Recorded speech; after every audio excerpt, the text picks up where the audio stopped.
Hey guys, and welcome back to episode 78 of the Sim Racing Show. And this week, the sim racing community is questioning Fanatec's new podium pedals. Are they worth the wait or are they going to be overpriced? And the big talk of the week at Assetto Corsa Rally is real. I have driven it. I'm going to let you know my impressions. And when you thought November couldn't get any bigger, Project Motor Racing is right around the corner, and I've got hands-on impressions. Plus, updates from ACC, Rennsport, JDM, Euro Truck Simulator, and Assetto Corsa Evo's next big patch. So it's another pack week. Let's get into it. So time for a check on the Fanatec Podium pedals, and this is straight from the comments right here. The headline really is about price anxiety. So if these pedals land too much above the existing Fanatec V3 pricing, so call it maybe like 500 to 650 for a 2-pedal kit, people are saying that they're going to be out. And the Podium name is rubbing people the wrong way without active hydraulics or built-in haptics. The elastometer cup system does look to be clever. The style of the forged aluminium looks really premium. But a lot of you are saying that the materials aren't really the upgrade. You want function. Now, console could be critical here because these will work on PlayStation and Xbox via the Fanatec Wheelbase. And if there's GT7 support with maybe something to do with haptics as well, that could be pretty crazy and interest would spike. But without that, SimNet, SimMagic, VRS, Huskenveld, the competition is quite loud. There's also a software trust gap at the moment I'm seeing in terms of Full Force not being available everywhere, question marks about drivers, the new Fanatec app. People want that kind of locked in before they spend. And Fanatec V3 owners like myself, I've got a pair down here, are asking, what's the real game-changing step if it's still an elastometer load cell? That said, if you're a diehard Fanatec fan, you're ready to hit buy because it is no gimmicks and it just looks incredible as well. And it looks like there are screw holes as well to add the haptics on, so you start to bridge a little bit into that kind of like active sensation, not the adjustability, but the haptics. So the presentation seems to be pretty simple from Fanatec. It's kind of trusted technology, premium materials, but is it going to be a killer price? That's down to Fanatec. Again, let me know in the comments what you want to see for pricing of the Fanatec Podium pedals. Now, probably the biggest shock of the Sim Racing Expo weekend, and no one really saw this coming, was Assetto Corsa Rally.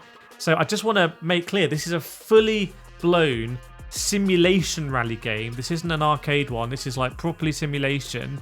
And a bit of confusion about who it's from. So it's Assetto Corsa Rally. Kunos were there. I spoke with Kunos about it. But it's basically, I think, a studio called Supernova Games who are developing it. So this is going to go into early access very soon, November the 13th, so in a couple of weeks. And there is going to be asphalt and gravel at launch, including 10 cars. So not terrible for early access. I'm going to be buying it in early access. Maybe I'll get a review code. If not, I'll buy it like I bought Evo, bought Le Mans Ultimate. It's a game that I'm personally interested in. You can imagine using maybe something like this, rallying and really trying to understand your force feedback and the direct drive wheelbase a little bit better. So yeah, I mean, people are saying that this is hardcore. I agree from my hands-on. This is a proper hands-on game. Maybe a spiritual successor to Richard Burns Rally. Very rewarding in the sense that if you crash, you feel it's your fault. Very brutal in the sense that if it's a don't cut and you cut it, you're really going to hit that rock. When you go into the grass, you slide a long way. So yeah, promising. Now, what's also coming to sim racing in November is Project Motor Racing. This is another sim that I tested during the Sim Racing Expo. And Project Motor Racing, I think, is going to be more divisive than the Assetto Corsa Rally. The reason for that is, as I've just said, we know that Assetto Corsa Rally is a proper sim game. Project Motor Racing is one of these games, and I'm getting Assetto Corsa Evo vibes. I think there's lots of different people who are expecting this game to be lots of different things. You've got people on console who are expecting it to be like a GT7 killer. You have people who on PlayStation VR 2 who expect it to be like a GT7 VR killer. That ain't going to happen. It's not going to be PSVR 2. I don't think it's ever going to be PSVR 2. You got VR fans on PC who are like, finally, another VR sim. I believe VR has been dropped from launch on PC as well. Then you've got hardcore sim people saying this is going to be super hardcore. That was kind of my impression when I was on the sim in Germany. I was like, this is really hardcore. This is really challenging. It's really rewarding. It's scratching the itches. I've got to understand every car. I've got to get into the setup. But that's quite hardcore. Then you got some people saying it's like Forza Motorsport. I don't think it really is. So it's an interesting one. It reminds me of Assetto Corsa Evo, with some people saying this is going to be an amazing free roam game, and I was saying do not buy this game on the basis of free roam. So what would I say on Project Motor Racing? I would say don't buy this game on the basis that you think it's going to be a simcade. I think that the handling could be quite challenging. I think they could go through a few updates and patches initially to kind of really adjust the handling based on feedback. However, my general sentiments on the game are positive. Like, I want to be clear about it. I didn't know too much about it going in. I didn't know where it was going to be on the spectrum. I only have my impressions of being hands-on in Germany, but I was like, I could see myself driving this because it's a bit more of a challenge. Now, ultimately, when you put it in the pantheon of competition against iRacing, LMU, Assetto Corsa Evo, all of which I was driving last night, and then Project Motor Racing, that's going to be competitive. But it's bringing new energy, it's bringing new vibes. I like that. So yeah, Project Motor Racing, some thoughts there. I've got some videos on the channel I'll link to as well. Make sure you subscribe, by the way. Please, please, please. Trying to get to about 500 million subscribers. So you have to subscribe right now if you're not subscribed. Thank you very much.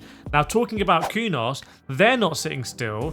ACC just dropped an update. What the hell? So everyone on ACC fans really hyped about it, but it's not a big feature update.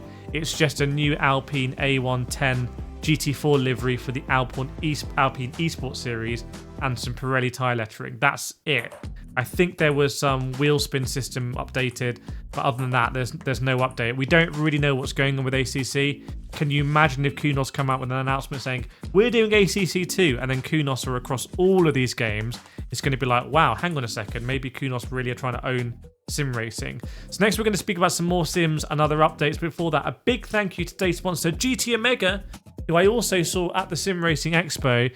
Their Black Friday sales are either going to be live now or coming up. So if you're looking for rigs, definitely go to www.gtomega.com. Take a look. If there's anything you fancy, use the code KIRETH5 for an extra 5% off. I have the GT Mega Prime Lite here, and that's been running my MOZA R16 for about at least a year. So big thanks to GT Mega for sponsoring the video. Some great deals available on their website. And now let's get to a game that I spoke about a while ago and has gone really quiet, that I'm really hopeful for, that we keep forgetting. It's Endurance Motorsport Series, developed by Nacon and KT Racing. There's going to be a closed beta in November, and remember, this game is a mixture of driving and team management with GT3 cars, hypercars, and I think LMP2s as well. The launch has been delayed. It's coming out PC, PS5, and the latest Xboxes in 2026. And it's a really conceptually interesting game. I have a very long interview with the lead producer on that game. I went over to Paris and I interviewed the lead producer. That's all ready for me to upload, but I'm not sure how much interest there is.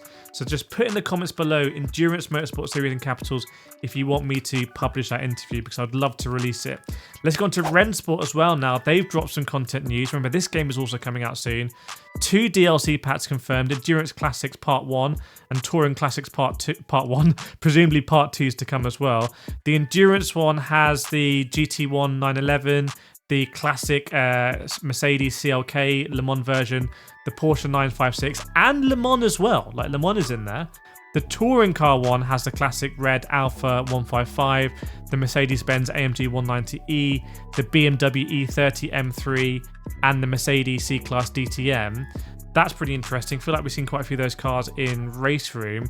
The Endurance one is landing end of 2025, touring at the start of 2026, but both are included with the deluxe edition. So Rennsport is kind of getting their roadmap together, but again, I don't know what people are thinking about Rennsport. I played the game as part of a Creator Cup in Dortmund. It was a lot of fun. I'll make a video on that. But what's your vibe on Rennsport? Now, Euro Truck Simulator, one for the UK fans, the Euro Truckers, the UK Euro Truck Simulators, if that still works, because the UK map is finally getting a full rebuild. It's called Project UK Rework from SCS. This one is not a light touch-up. They say they're rebuilding it from scratch, because if you've done Euro Truck Simulator, you're driving around the UK, it's like, this is a little bit ancient. There's no release date yet, but apparently rumours saying might appear around the same time that Euro Truck Simulator 2 is going to hit PS5 and Xbox Series X in 2026. I think that's going to be a massive game, by the way, and I want to cover it more on the channel. I would love to do more Euro Truck Simulator, especially using like wheels like the MOZA truck wheel. Now, Japanese Driftmaster is getting a second life, so it got a mixed reception on PC, but there is a very passionate player base, and now the developers have confirmed that console ports are coming. Now, the weird thing is that the Xbox version is launching first, almost immediately on November 21st, pretty cool, while the PS5 version isn't dropping until early 2026. That's still good news for people who like this Japanese open world drifting, and hopefully doing some more content on that very soon. Now, Kunos also used the Sim Racing Expo to reveal the next steps for Assetto Corsa Evo, starting with 1.4, also dropping in November. This November is one of the biggest months for sim racing I can ever remember. Evo's adding the Nordschleife, Alton Park and Road Atlanta, 3 big tracks, 9 cars, the Ferrari F40, the Peugeot 205 T16, the Toyota Supra Mark IV as well. And they've also been teasing free roam. I told you that a teaser free roam was coming. A lot of people didn't believe me, but it came and they showed it. So like always, if you follow the sim racing show and me, you're going to get that news before anyone else, often a lot of the time. And they showed actually also the 2025 Ferrari F1 car. That's pretty cool. The latest, the latest Ferrari F1 car. I'm struggling to believe that that's coming to Assetto Corsa Evo, because it's not really in the vibe of racing games we've seen recently where they're adding kind of classic cars. Like if you look at what Race Room's doing, look at Gran Turismo, but Evo's like, no, we're going to add the latest Ferrari car. Pretty cool. Watkins Glen and Sebring have been name dropped as well as potentially coming. So we're going through a bit of a roller coaster phase. I interviewed Marco at Assetto Corsa at Kunos. I gave him a hard ride. I didn't ask him the easy questions. I always give people a hard ride.